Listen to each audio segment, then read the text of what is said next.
Atenção internautas de todo o mundo, para o toque de 5 segundos.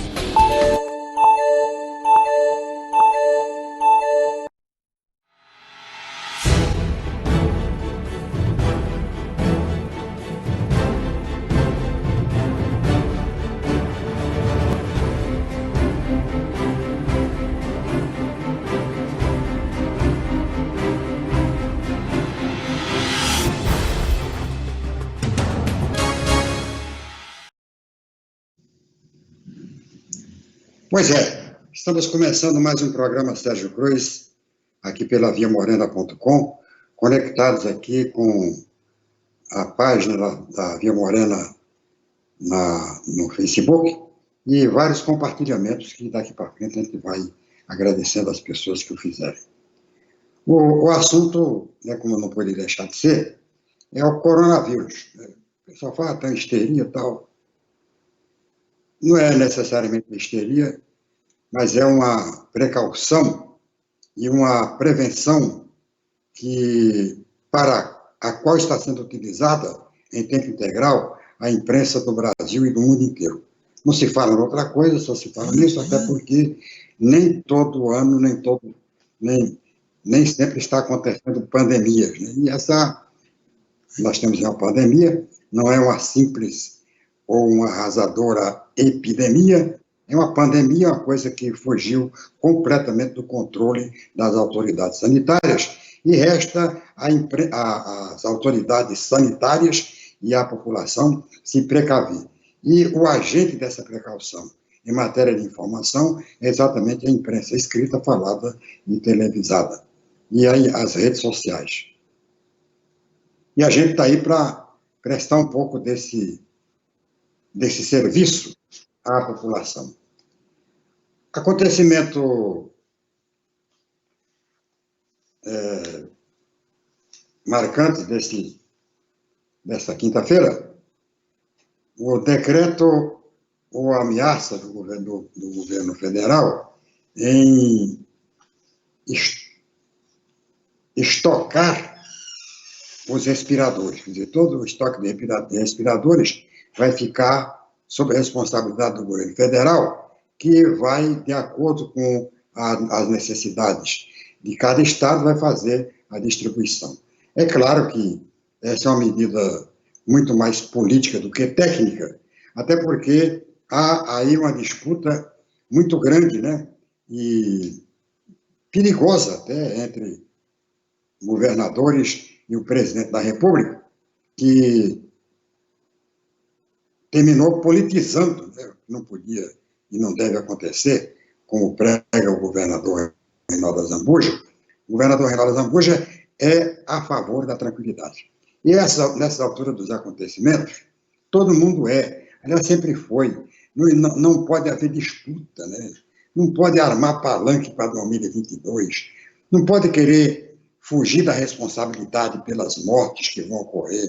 E alguém vai ter que assumir isso.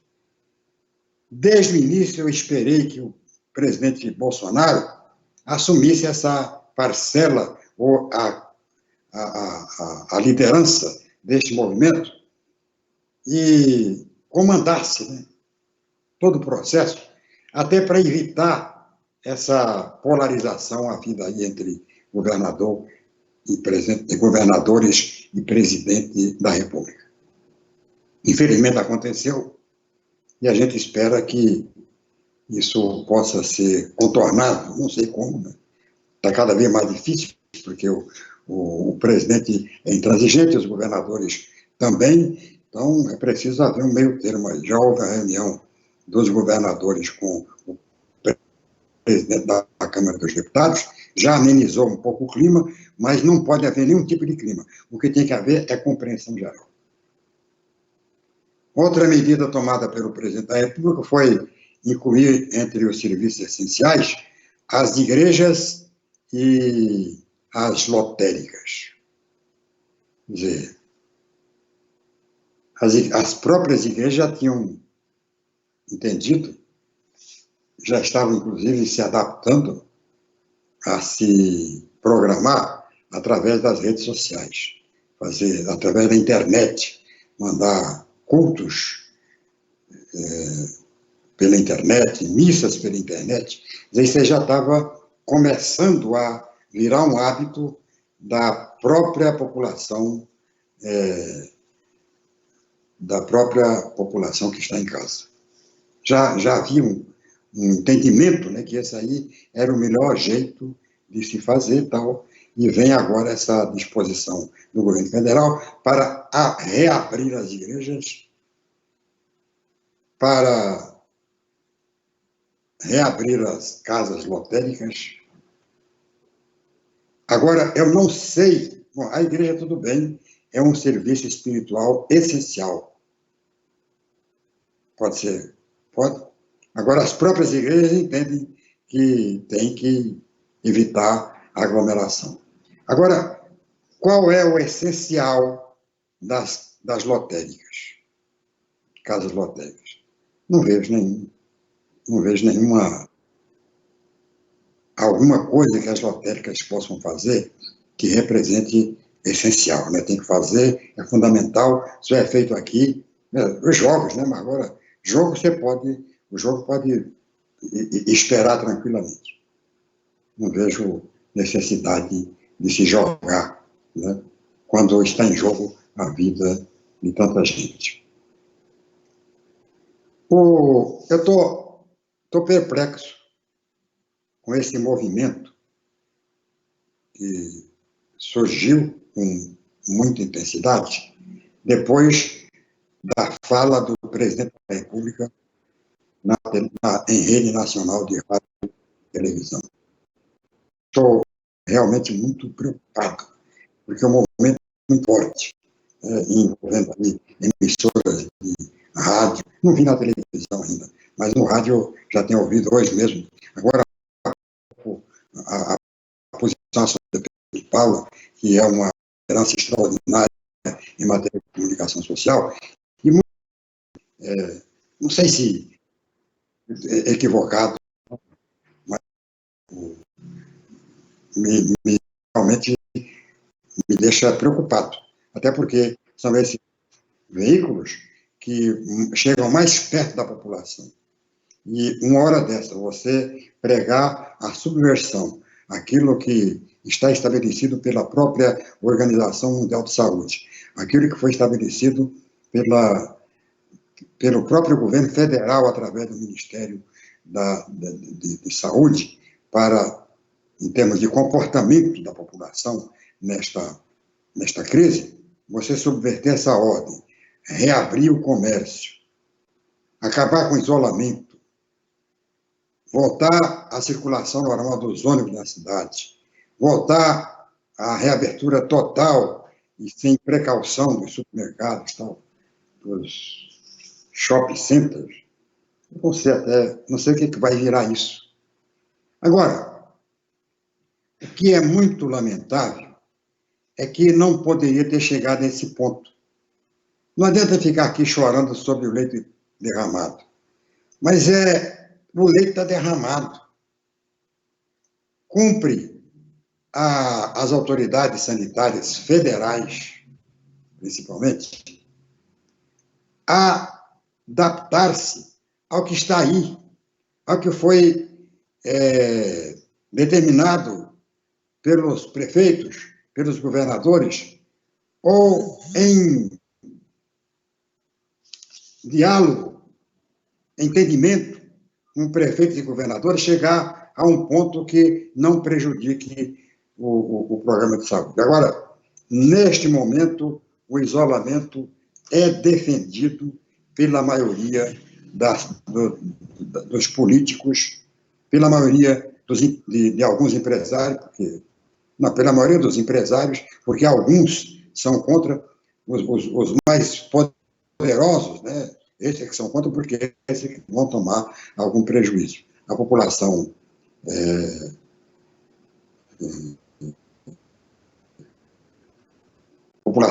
geral tem um prejuízo contornável. O pobre já está acostumado. O pobre não tem grandes ambições As grandes ambições estão exatamente nos mais ricos. O pobre pode perder. Ah, é pobre, não pode perder, já não tem nada mesmo, pode perder. Agora, quem não pode perder é o rico. Porque se o rico perder, o pobre perde também. É claro, eu estou vendo aí movimento de empresários, e quando eu falo empresário, já me lembro do velhinho da Havan, ameaçando, ameaçando, ameaçando demitir, que já tem muitos amigos, emprega 1.200 trabalhadores, ameaçando demitir caso o governo não flexibilize as medidas de prevenção. Porque o Edson está colocando aqui uma tarja, né, do coronavírus sobre o isolamento, e muito oportunamente bem lembrado. Você é contra ou a favor do isolamento? A gente podia, né? Eu quero ouvir as pessoas, porque eu estou isolado, porque eu estou no grupo de risco. Eu estou com 77 anos, já estou na faixa dos 8, 10%, ou mais, que podem morrer caso contraia o coronavírus. Então, eu estou isolado. Muita gente tem, muitas pessoas de minha idade, que são contra o isolamento, que já sabiam. Ontem eu fui tomar a vacina contra a gripe, quando cheguei já havia esgotado. Encontrei inúmeras pessoas na rua de idade que não estavam vacinando, né? Andando pela rua, frequentando. Os supermercados, ontem num supermercado, né, uma medida preventiva, você ia com um parente, o parente entrava, o mais jovem entrava, e ele ficava lá fora, mas não entendia e tal. Mas eu queria saber a sua opinião sobre este isolamento. Isolamento vertical, isolamento horizontal, se deve ter isolamento, que se isolamento não exagera a histeria e tal.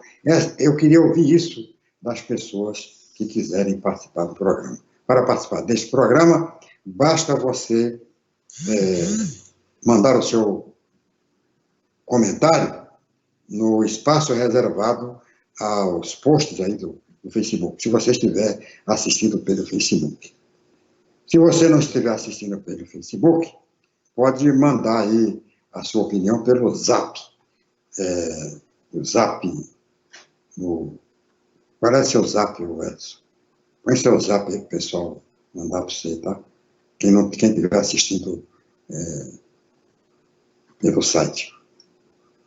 Daqui a pouquinho a gente vai colocar o Zap.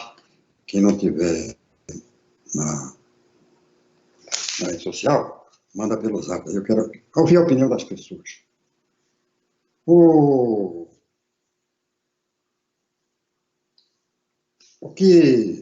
comentário que eu fiz hoje de manhã no programa Boca do Povo, aliás, na contramão do editorial do B, de Paula, foi exatamente esse simplismo, né, com as pessoas que tratam o coronavírus.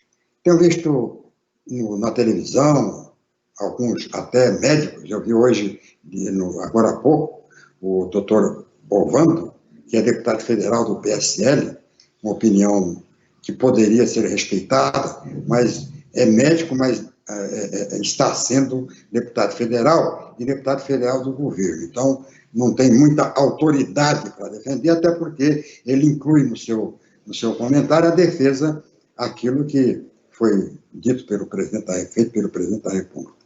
Eu quero colocar bem aqui o seguinte: eu não sou contra a posição do presidente, não sou contra o presidente ter tomado aquela posição, sou contra a posição, mas eu acho que ele poderia ter tomado. Agora, ele deveria ter tomado essa posição antes, né, de orientar, da orientação do Ministério da Saúde, antes da orientação da Organização Mundial de Saúde, tomar essa posição. Porque se ele tomasse essa posição, com certeza os prefeitos e governadores iam enquadrar as suas posições exatamente na posição do governo federal. Foi o que eles fizeram. Foi o que o prefeito de Campo Grande fez. O governador de Mato Grosso fez, Mato Grosso do Sul fez, o governador de Minas, todos os governadores fizeram, inclusive de São Paulo e Rio de Janeiro, seguindo a orientação do Ministério da Saúde. Então, chega aqui, o Ministério chega, não, vamos isolar. Quanto menos pessoas na rua, o vírus se esparrama com mais dificuldade, aí vieram todas as explicações científicas que foram repassadas naquelas informações diárias dadas pelo ministro da Saúde e os seus secretários. Tá lá, está gravada, a gente pode mostrar as orientações dadas à população. E, dada à população, dadas aos governadores e aos prefeitos que estão próximos da população. Porque se o Bolsonaro foi eleito pelo povo, os governadores também foram, os prefeitos também foram. Então, eles têm tanta responsabilidade quanto o presidente da República. A responsabilidade do presidente é macro, né? Macro. Maior. Geral. Dos governadores é uma responsabilidade regional. E a dos prefeitos uma micro-responsabilidade, que não deixa de ter a sua importância, de ter o seu tamanho neste combate ao coronavírus. Agora, eu falo que as pessoas fazem. É porque a gripe comum mata não sei quantas mil pessoas. A gripe H1N1 mata muito mais do que a gripe comum. Os percentuais do coronavírus são bem menores.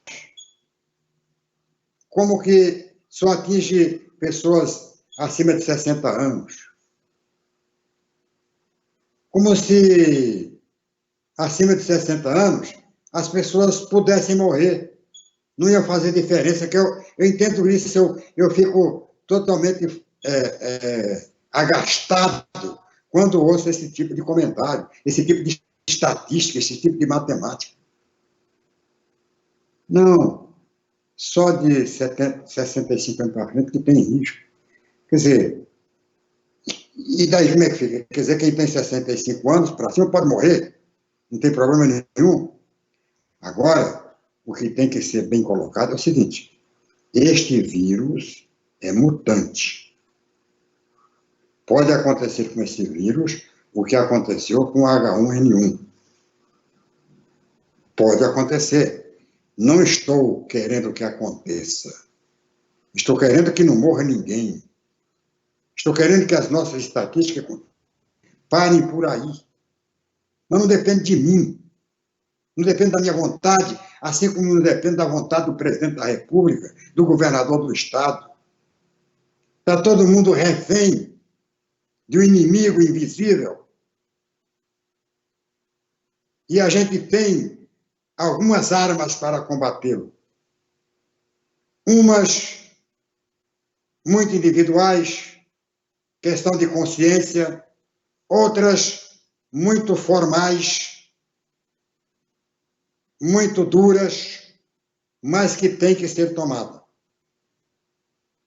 Obrigatória e necessariamente tem que ser tomada.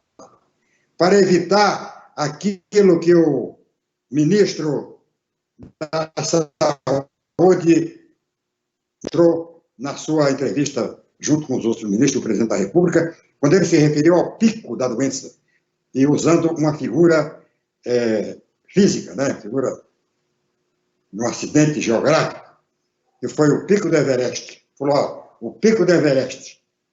Então, para evitar que a gente tenha que escalar o pico do Everest, eram precisas, necessárias, estas medidas que foram tomadas. Porque essas medidas não foram tomadas apenas com orientação do Ministério da Saúde. Os governadores e prefeitos buscaram a informação na Organização Mundial de Saúde, Então é uma coisa muito séria, não dá para brincar com isso. Não dá para fazer política, não dá para fazer demagogia com isso, não. É uma coisa muito séria. Tem que ser respeitado isso para poder garantir vidas. Mesmo, por exemplo, na questão da economia.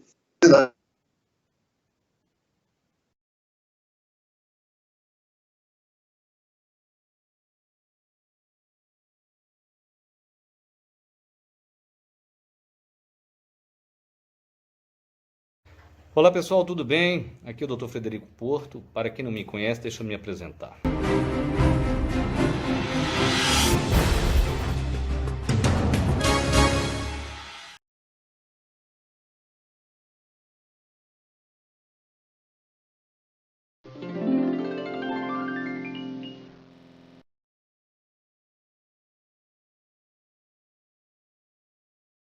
Pessoal, nós brasileiros já enfrentamos e controlamos muitas epidemias ao longo da nossa história. E com o coronavírus, não vai ser diferente. O negócio agora é ter calma.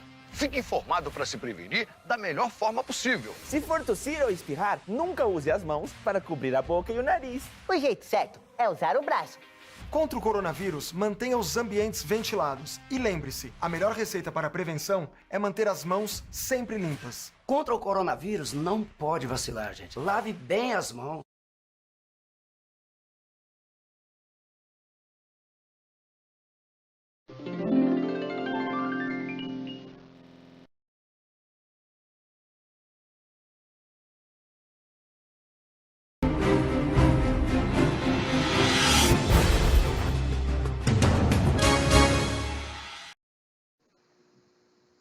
Pois é, aconteceu um pequeno incidente aqui, o telefone tocou, eu estou fazendo transmissão pelo smartphone.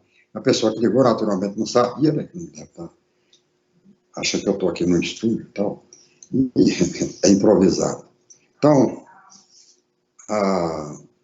a pessoa que ligou, naturalmente, não sabia, e quando liga, cai a transmissão.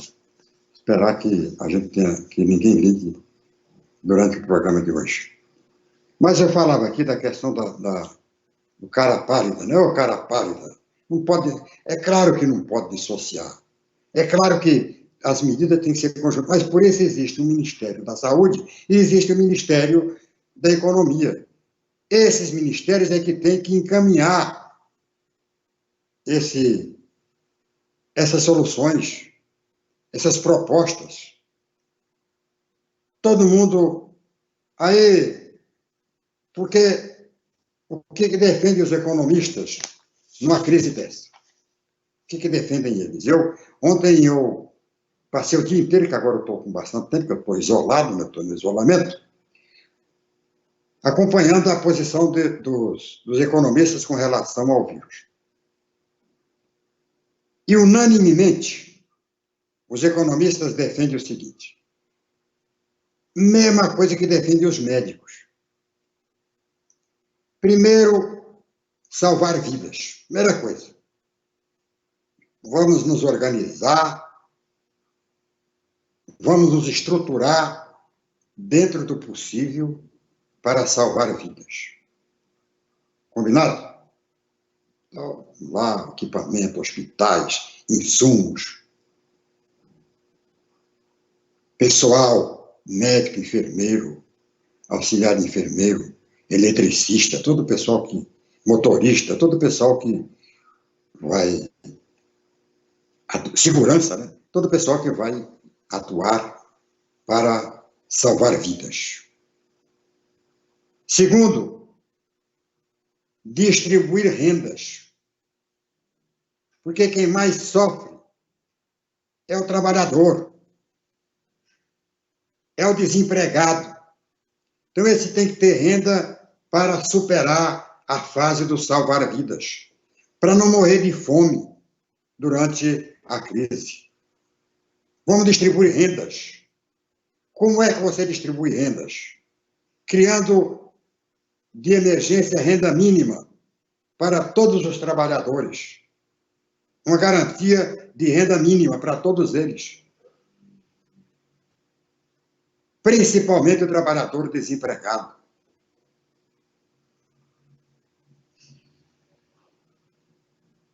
distribuir rendas através de mecanismos sociais como a Bolsa Família, aumentando, reajustando os valores da Bolsa Família, ampliando o número de beneficiados, já que neste governo o que mais se fez foi reduzir o número arbitrariamente. Ah, porque tem filho de vereador que está recebendo, tem filho de prefeito que está recebendo, tem pessoa que não precisa que está recebendo. Vê qual a pessoa que não precisa e tira fora. Não é como foi feito no Nordeste, foram bloqueadas 96 mil Bolsas Família, que, em boa hora, o ministro Marco Aurélio, determinou o governo a voltar a distribuir essas 96 mil cestas Bolsa Família e ampliar, né, ampliar o número de beneficiários. Quer dizer, forma de você distribuir renda. Depois, passada a epidemia, é que vem o reaquecimento da economia. Não vai parar toda a economia, claro, os setores produtivos vão continuar trabalhando, serviços vão continuar trabalhando, médicos vão continuar atendendo quando necessário. Agora foi estabelecido o serviço de telemedicina, que as consultas podem ser aviadas, inclusive, via internet. Então, tudo vai dar certo. Agora, gente, o que não pode é continuar esse babelismo, né? Um governador fala uma coisa, o prefeito fala outra coisa, o ministro da Saúde fala outra coisa. Aliás, o ministro da Saúde roeu a corda, né? Porque esses confinamentos aí, exagerado ou não, esses isolamentos, confinamento, etc. tal, tem muito a ver do que se acreditou naquilo que o ministro falou no início da pandemia. Ele recomendou e falou que é para todo mundo, ele usou o termo, é para todo mundo, incluindo aí o presidente da República. É para todo mundo. Ele é que recomendou o isolamento. Isolamento do qual faz parte, no qual está incluído, o presidente da República, que inclusive está em isolamento. Então, era preciso, e é preciso que se tenha uma linguagem só. É preciso acabar com essa subversão às ordens que são dadas, às ordens estabelecidas, respeitando-se naturalmente cada região, porque cada estado, cada cidade tem suas peculiaridades. Quem conhece o que precisa o estado do Rio de Janeiro é o governador do Rio.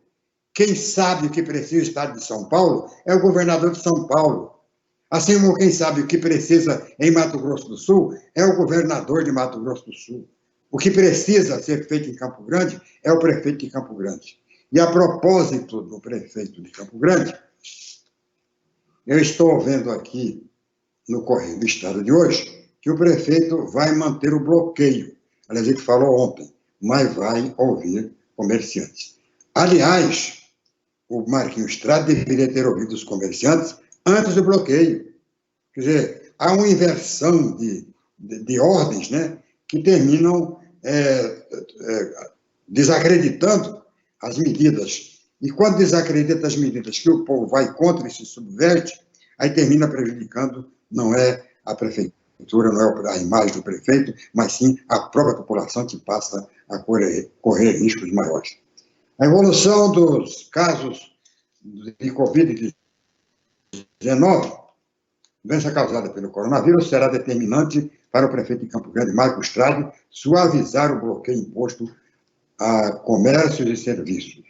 Comerciantes de rua querem abrir das 9 às 15 horas e dos shoppings das 16 às 22 horas.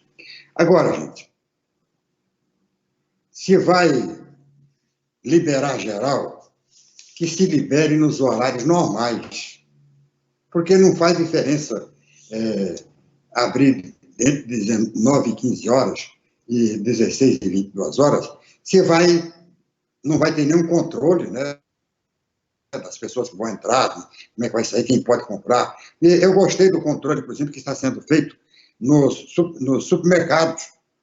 Há um controle de entrada de pessoa para não entrar numa soberbar, não dar superlotação. Há um controle de faixa etária, quer dizer, acima dos 65 anos a pessoa não pode entrar. Quer dizer, é uma precaução mais que normal, muito certa, se quiser cumprir protocolos.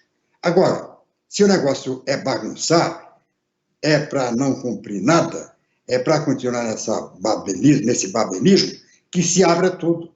Ou você fecha, né? Ou você controla com mão de ferro para evitar que a curva dos índices seja o Everest, ou você deixa do jeito que está. Agora, quem deixar do jeito que quer, os subversivos aí da mudança e tal, vai ter que assumir a responsabilidade pelo que possa acontecer. Agora, também não adianta assumir a responsabilidade, porque morrer não vai ressuscitar ninguém. O que a gente espera, eu já disse hoje na minha crônica no Boca do Povo, é que o governo tem que fazer uma opção. Ele faz opção por reduzir a fila de desempregados ou para aumentar a fila de caixões, a fila de enterros sem velório. Bom, eu quero mostrar para vocês hoje, logo depois, daqui a pouquinho, meio demorado, cerca de 15 minutos, mas importantíssimo para você ouvir, para desfazer todo esse... Porque o problema é o seguinte, está prevalecendo, é uma coisa que é absurda, né? Está prevalecendo nesse movimento de subversão que eu tenho ouvido por aí, que está valendo muito mais a posição dos políticos do que a posição dos cientistas, dos médicos. Que o professor Dr. Luiz Ovando, por exemplo, é médico e tal, 45 anos de medicina, falou agora há pouco no Boca do Povo, 45 anos de medicina, é médico conceituado, mas ele não pode falar como médico porque ele é deputado. E é deputado que tem interesses políticos nessa questão. Então, eu não vou dar ouvido aqui a nenhum deputado médico, a ninguém que não seja da área médica. Isso para me preservar, porque eu sou do grupo de risco. Então, eu tenho que me preservar e tenho que alertar a todas as pessoas que estão nesse grupo. Então, eu quero aqui ouvir e transmitir pessoas que tenham autoridade científica e mais que não tenham nenhum compromisso de ordem político-partidária. Não esteja mais interessado na cura, na saúde, na sobrevivência das pessoas, do que na fila do voto, na fila da eleição. Então, depois eu quero ouvir um psiquiatra de Belo Horizonte, que deu uma palestra muito interessante, e eu tenho ela gravada, e eu vou mostrar para vocês do Dr. Frederico Porto, depois do tempo em Brasília e no Mato Grosso do Sul.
Pessoal, nós brasileiros já enfrentamos e controlamos muitas epidemias ao longo da nossa história. E com o coronavírus, não vai ser diferente. O negócio agora é ter calma. Fique informado para se prevenir da melhor forma possível. Se for tossir ou espirrar, nunca use as mãos para cobrir a boca e o nariz. O jeito certo é usar o braço. Contra o coronavírus, mantenha os ambientes ventilados. E lembre-se, a melhor receita para a prevenção é manter as mãos sempre limpas. Contra o coronavírus, não pode vacilar, gente. Lave bem as mãos, dedo a dedo, com sabão. Se não puder, use álcool em gel. Febre e tosse ou dificuldade para respirar são alguns dos sintomas. Não precisa sair correndo para o hospital por causa de um simples resfriado. Mas caso precise, há uma unidade básica de saúde pertinho de você. Com informação, vamos lutar contra o coronavírus. Juntos somos mais fortes.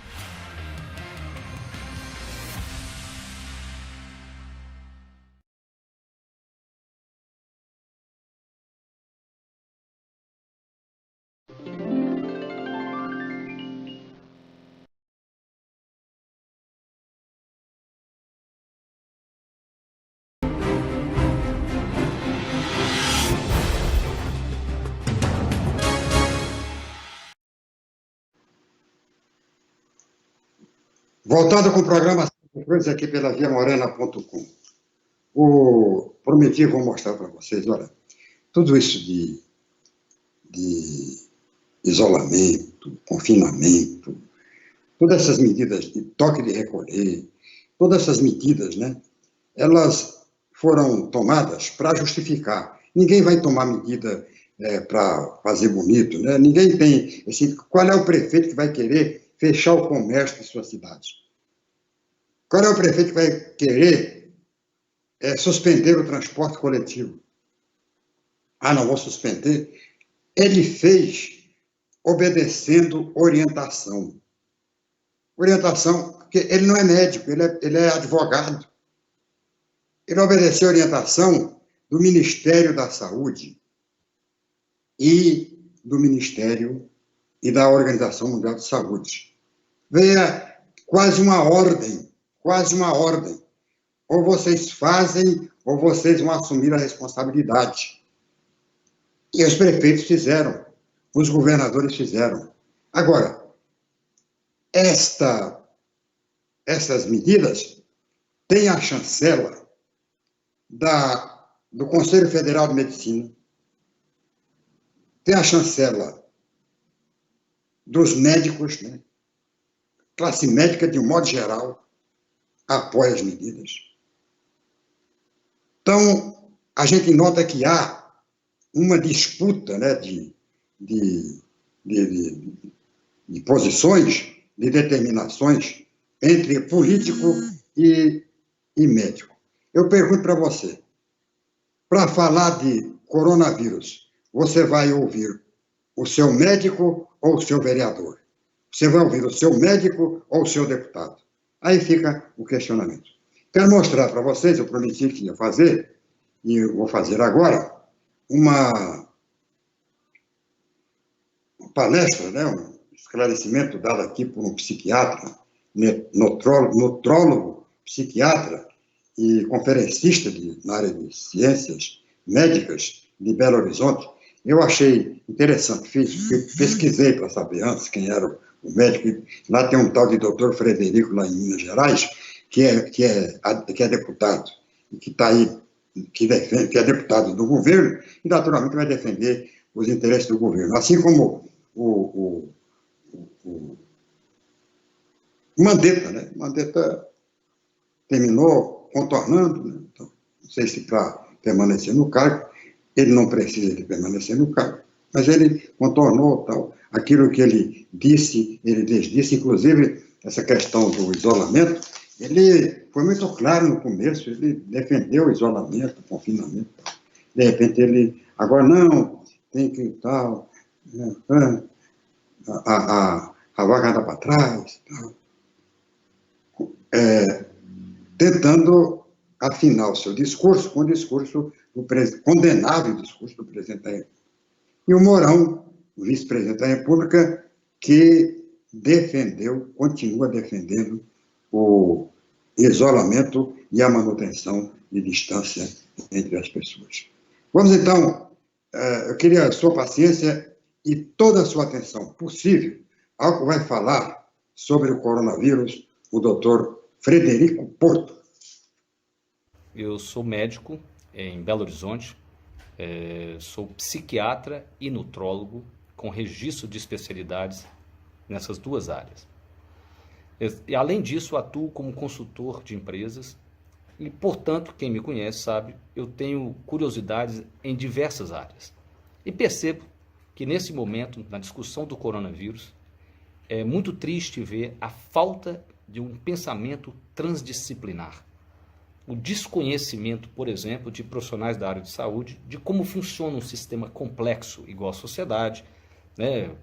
E isso é muito problemático, porque o indivíduo vem com uma explicação simplista, que qualquer matemático é capaz de questioná-lo, não precisa saber nada de medicina. Portanto, nessa minha fala, eu vou analisar em 4 perspectivas o problema. Eu vou lhes explicar como funciona um sistema complexo, que isso vai ser a base para tudo que vai vir em seguinte. Vou explicar sobre o vírus em si, te mostrar que ele não é um vírus comum, ele é mais contagioso, ele é mais letal. Alguns vão te falar assim, é quase igual, esse é o problema. A pessoa não entende como funcionam sistemas complexos, então ela acha que 1% a mais, 0,5% não é nada e é muita coisa. Vou analisar também do ponto de vista dos vieses, né, que gera essa histeria coletiva, que não tem, na verdade, um motivo para isso não vai levar a nada. E, por último, vou dar algumas dicas, tá bom? Então, primeiro, para a gente entender sistemas complexos. Sistemas complexos têm uma característica que eles não são lineares. O que significa isso? Vamos imaginar o trânsito da sua cidade. Ele é um sistema complexo. Então, você, todos os dias, pega um trajeto do ponto A ao ponto B. Você sai da sua casa para o serviço e vamos supor que você gaste 20 minutos. Se eu aumentar em 10% a quantidade de carros circulantes no trajeto que você vai da sua casa ao trabalho, você acha que o seu tempo no trânsito ia aumentar só 10%? Ou seja, você gastaria agora 22 minutos ao invés de 20 para chegar no serviço? É bem provável que não. Muitas vezes, se aumentar em 10% a quantidade de carro na via, no seu circuito, você vai gastar o dobro de tempo. Não é linear. É claro, você vai fazer, porque tem um limite da via. Eu sei, exatamente. Então, se eu aumentei 10% dos carros, muitas vezes o tempo para você chegar lá é o dobro. Esse é um exemplo. E vocês vão ver que isso tem muita importância quando você olha características do coronavírus, que está sendo desconsiderado por profissionais sérios de saúde, na verdade. Muito bem. Outra característica de sistemas complexos é que você tem que olhar para eles nos efeitos de primeira, segunda e terceira ordem, né? Eu vou dar um exemplo. Existe um vídeo na internet muito interessante chamado Como Lobos Mudam Rios. É uma história verídica de um parque nos Estados Unidos, se eu não me engano é o Parque Yellowstone, onde os lobos estavam comendo todos os alces. Eles resolveram tirar os lobos para que os alces pudessem reproduzir. E isso aconteceu. Só que a quantidade de alce aumentou muito e os alces passaram a comer tudo. Eles comeram, por exemplo, a mata ciliar, de maneira que os rios começaram a secar. Então, daí o título do vídeo, Como Lobos Mudam Rios. Eles tiveram que trazer os lobos de volta para o parque, os lobos pararam a comer os alces, né, diminuíram a quantidade de alce, a mata ciliar cresceu e os rios surgiram novamente. Ou seja, efeito de primeira ordem, tira os lobos. Efeito de segunda ordem, aumenta a quantidade de alce.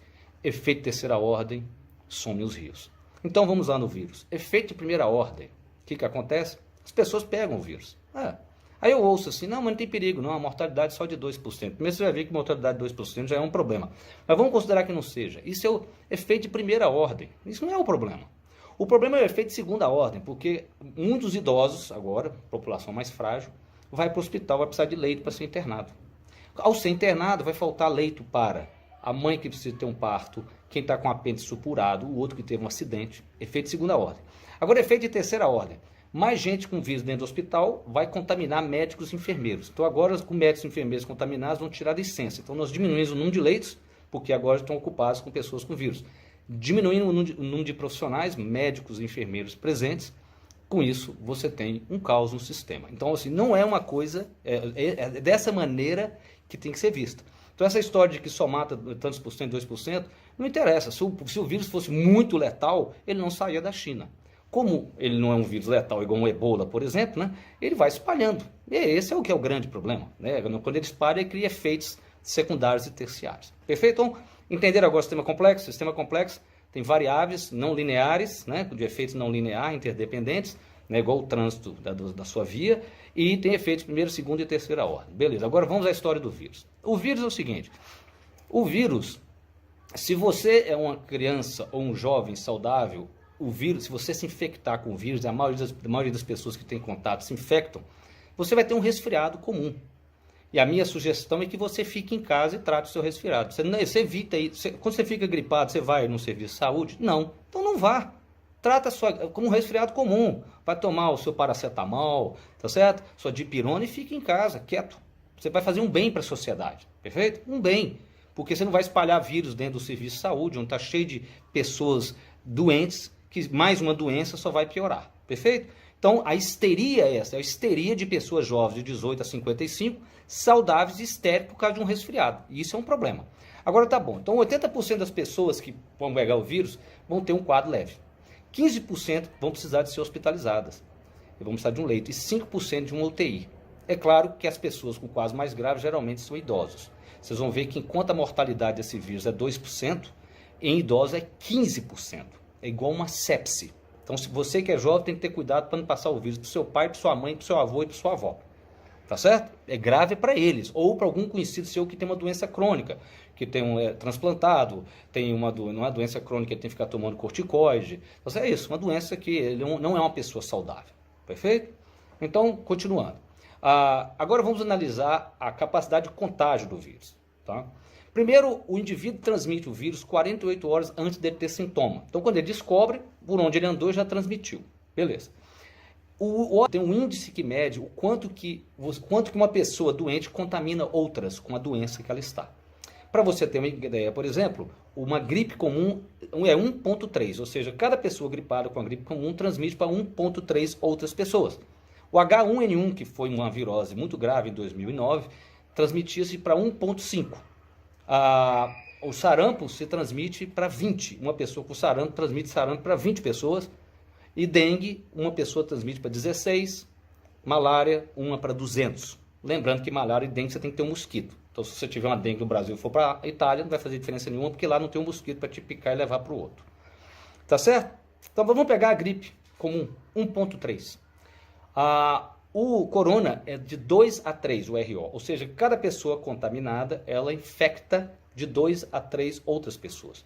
Você vai me falar assim, é um pouquinho a mais, é o dobro, né? Vamos dizer, o dobro. Mas o dobro, e aí? E aí, essa que é a questão que eu costumo dizer.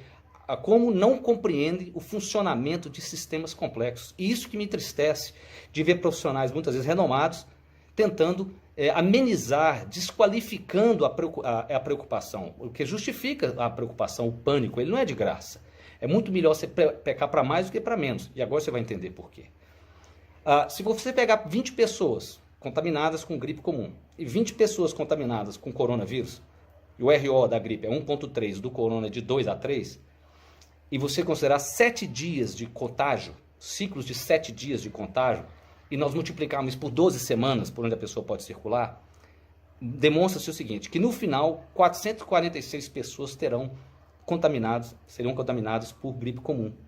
E vocês sabem quantas por corona? 30 mil. Presta atenção. 30 mil contra 446. Então não é um vírus comum. Agora você vai falar assim, vamos supor que ele não matasse quase nada. Não interessa, ele ia adoecer os idosos e ocupar os leitos. O efeito secundário. É irrelevante o quanto que ele mata.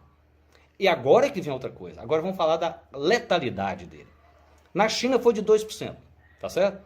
Fora da China até o momento é 0,7%. Na Coreia foi 0,6%. Na Itália foi 7%, porque provavelmente a população mais idosa. Tá certo? Mas ele é letal. Pra você ter uma ideia, a gripe que mata todo ano 600 mil, 1 milhão de pessoas, ela é 0,13. Tá certo? O H1N1 é 0,2. Se ele é 2%, você pode dizer que ele é, né? Tem gente que fala 3,4. Ele é 20 vezes mais do que uma gripe. Então eu não sei de onde que tiram que é uma gripe comum. Não é. Então tem que ter muito cuidado, sim. É melhor ter o pânico nesse sentido. A histeria, agora vamos à questão da histeria. Isso chama-se viés de disponibilidade. Né? Isso quando tem um acidente de avião, todo mundo tem medo de morrer de avião. Quando tem um ataque terrorista, todo mundo está na Europa e vê um indivíduo com cara de terrorista fica preocupado. Né? O terrorista brinca com o seu camarada, o cara de árabe, né? Você fica temeroso. Isso é o viés da disponibilidade. Aquela informação que está mais disponível chama mais atenção. Quando, na verdade, o risco de morrer de avião é menor do que você morrer de acidente de carro. Mas isso gera várias coisas. Um pânico desnecessário, né? As pessoas estocando comida. Isso gera a histeria dessa faixa etária que vai ter um resfriado. Isso gera uma coisa muito triste, que é o seguinte: o médico, o profissional de saúde, ele fica tenso. Então ele acaba internando, provavelmente, um paciente que muitas vezes ele mandaria para casa. E aí ele ocupa o leito e vai criando aquele efeito secundário de sistemas complexos que nós explicamos. Tá certo? Então isso é um problema também a se pensar, né, grave, tá? Ou seja, os vieses, né? Então o que a gente pode fazer? Na verdade, agora, as nossas dicas, né, para a sua saúde. Então, primeiro, você tem que entender o seguinte: esse vírus, ele vive 28 dias em um lugar com a temperatura até 10 graus. E 28 dias. Então, por isso que no inverno é um problema, né? Ele fica vivo lá. No caso de um lugar quente, um lugar com 30 graus, ele vive um dia numa superfície. Uma superfície que você pode passar um álcool, que ele morre, né? Então nós estamos protegidos no Brasil porque nós estamos no verão, está úmido. Então, como o vírus é transmitido por gotícula, né? Ele não é em aerosol, então você tossiu, ele cai no chão. Então, primeira coisa, tirar as gotículas. Você tossiu, tosse na mão, tosse na roupa, no seu cotovelo. Você vai cumprimentar as pessoas, cumprimenta com o pé, com a ponta do cotovelo. Maneiras de você não pegar com a mão, que as mãos vão começar a ficar contaminadas, e sempre limpar mais a sua mão. Por incrível que pareça, uma coisa tão simples quanto essa faz uma grande diferença. Te aconselho a desenvolver esses hábitos, porque esse vírus vai estar conosco no inverno. Ele não vai embora, não. Da mesma maneira que o H1N1 está aí até hoje, ele vai estar conosco, tá certo? É claro que a mortalidade dele, o índice de mortalidade dele, provavelmente é menor do que a gente espera. Porque nós não temos ainda computado quantas pessoas se infectam e quantas vêm a falecer por causa dele. É menor do que 2%, provavelmente. Mas não interessa. Ele vai estar entre nós. Então, esses hábitos de higiene, para não espalhar o vírus, ele é fundamental. E aquilo que eu falei, a máscara, eu não sei te dizer da máscara com filtro. A máscara de pano, ela protege você de não transmitir o vírus. Ela não protege você de não absorver o vírus, tá certo? Então, eu costumo dizer o seguinte: se você é um jovem que circula na rua, seu avô, a sua avó, a sua mãe idosa, ou seu pai idoso fica em casa, a grande chance dele ser contaminado é por você. Então, você tem que usar a máscara dentro de casa para não contaminá-lo. Esse é um paradoxo, né? Ou seja, a pessoa que convive com o idoso é que tem mais chance de trazer para ele o vírus. Que ele é o mais vulnerável nessa história. Então, muito cuidado com isso. A pessoa se pergunta assim: então, o que mais que eu posso fazer? Bem, dicas, bons hábitos de saúde, você manter-se hidratado, dormir bem, ter uma prática de atividade física saudável, se alimentar bem, manter a sua vitamina D no nível ideal, sim, tá certo? Todas as coisas de bem-estar da saúde. Se você não tem feito ultimamente, aproveite para fazer agora, para quando chegar o inverno você estar em forma. Igual a história da formiga e da cigarra, né? Isso, comece a cuidar agora de sua saúde, porque quando chegar no inverno, o vírus vai estar aí. E você vai ter que estar em forma. Eu tenho duas coisas importantes para falar mais. Uma é que tem um aplicativo muito interessante criado pelo governo, pelo Ministério da Saúde, chama Coronavírus espaço SUS, S-U-S, Coronavírus espaço SUS. É um aplicativo que tem dicas, informações atualizadas, muito bom, vale a pena vocês, né, terem acesso a isso. E saiu recentemente um artigo no Lancet demonstrando que se você tiver que, por exemplo, usar um medicamento para febre, você dá preferência, no nosso caso aqui, a paracetamol e dipirona, evitar o ibuprofeno. Parece que o ibuprofeno facilita a fixação do vírus no pulmão. Então, evite ibuprofeno, por via das dúvidas, use paracetamol e dipirona, tá certo? E vamos, né, cuidar da saúde. Lembrando que, né, esses vírus ocorrem, surgem, mutações ocorrem durante o surgimento do vírus, né? Parece que esse vírus muta a cada 15 dias, eu não sei se é muito ou pouco essa quantidade de mutação. Para quem gosta de teorias conspiratórias, eu estou brincando que eu acho que foi a indústria do papel higiênico que fez esse vírus, né? Porque diz que o que está faltando agora no mundo é papel higiênico. Eu não consigo entender qual o motivo, devia faltar comida, mas, né? Então deve ser a indústria do papel higiênico que criou esse vírus para espalhar. Mas vamos então cuidar da nossa saúde e lembre-se, qualquer questionamento disso que eu estou falando, eu pediria ao profissional voltar lá e entender como funcionam sistemas complexos. Não interessa o quanto que esse vírus mata. Interessa que se for mais contagioso do que o da gripe, como já mostramos que é exponencial, e o efeito de segunda ordem, da ocupação dos leitos, é muito grave. Perfeito? Então isso acaba com a discussão matemática. Transcende a questão médica. Tá certo? Então, não tem alarde, porque você que é jovem vai ter um resfriado. Mas vamos cuidar para que as pessoas mais vulneráveis não adquiram essa doença. Sejamos responsáveis, tá certo? Um abraço e até a próxima. Pois é. Falei aqui, né? Quando eu tenho dúvida com problema de saúde, eu procuro um médico, né? Óbvio.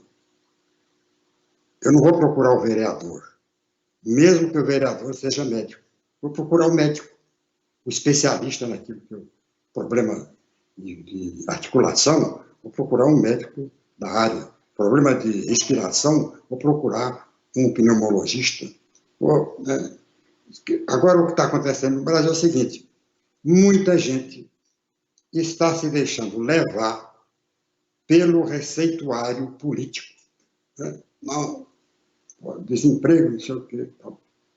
Muita gente preocupada com o seu próprio umbigo. Muito empresário preocupado com a lucratividade que caiu e vai cair mais.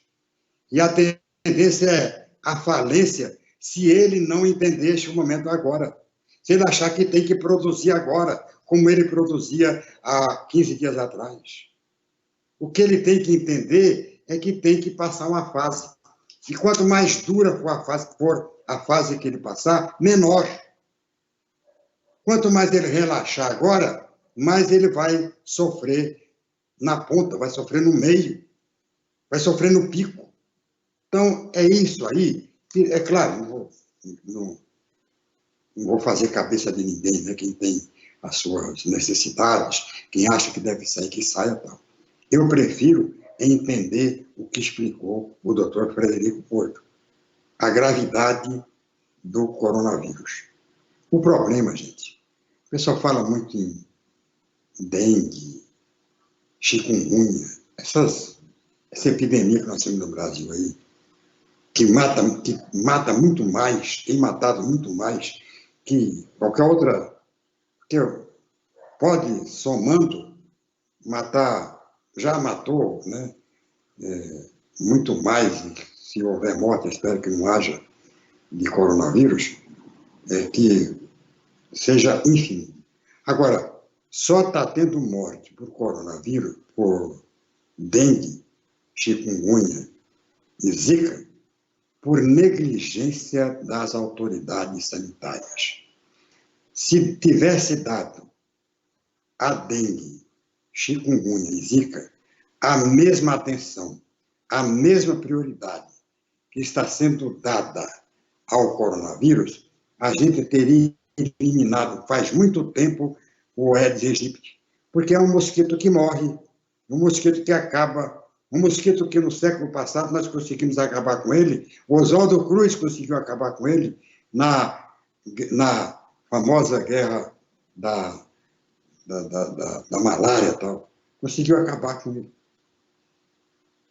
Acabou, não existia mais febre amarela, não existia mais nada transmitida pelo Aedes aegypti no Brasil, desde o início do século passado.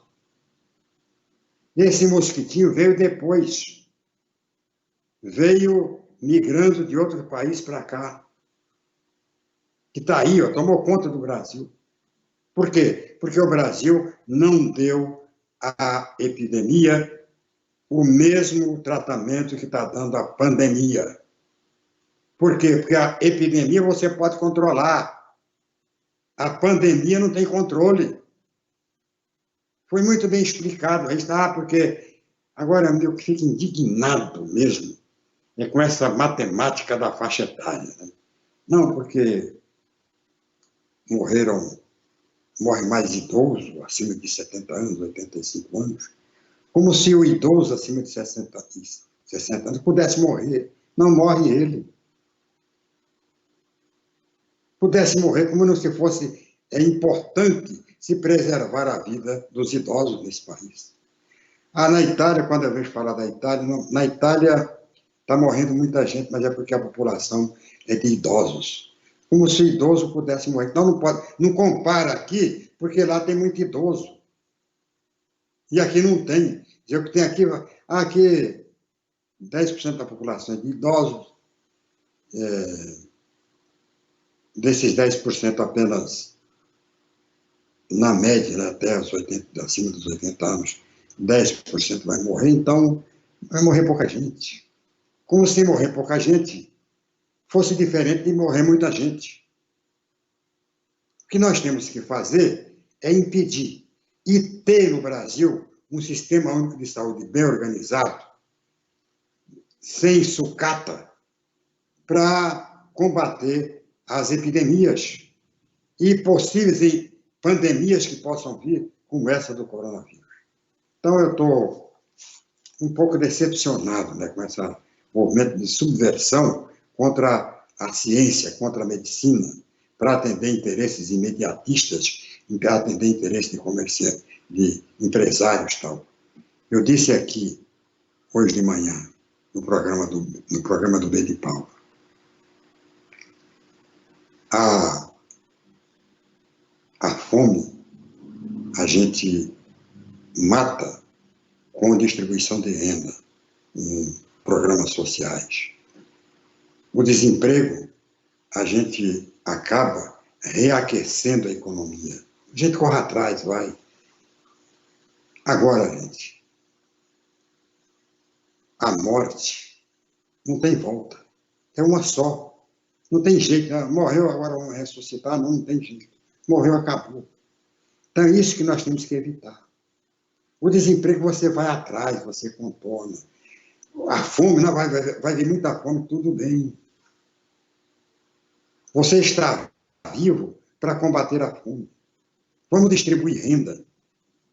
A renda no Brasil é muito mal distribuída. O pessoal fala muito em agronegócio, é o agronegócio. Agronegócio, para começar, garante poucos empregos. Quer dizer, a agricultura e pecuária garantem poucos empregos. Já garantiu muito mais.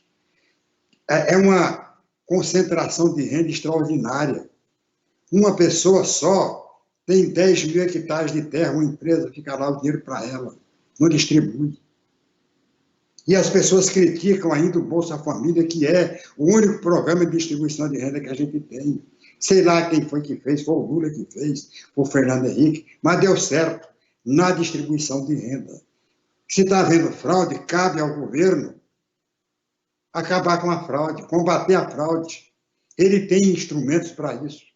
Agora, acabar com um programa porque tem fraude, porque tem gente rica se beneficiando, é só tirar, é só refazer os cadastros periodicamente, é só atender às denúncias que chegam sistematicamente, que esses programas terminam sendo alavancadores de medidas sociais eficientes para combater a fome, para combater a miséria, para combater a pobreza.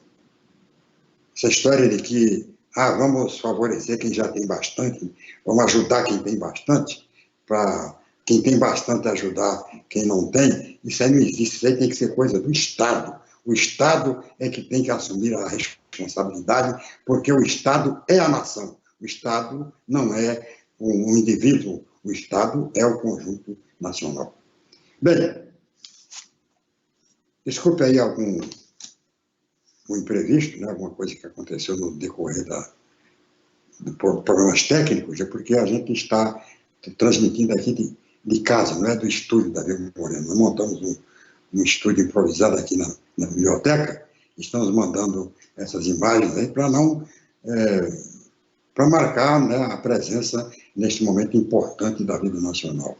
Esse momento da vida da humanidade, né?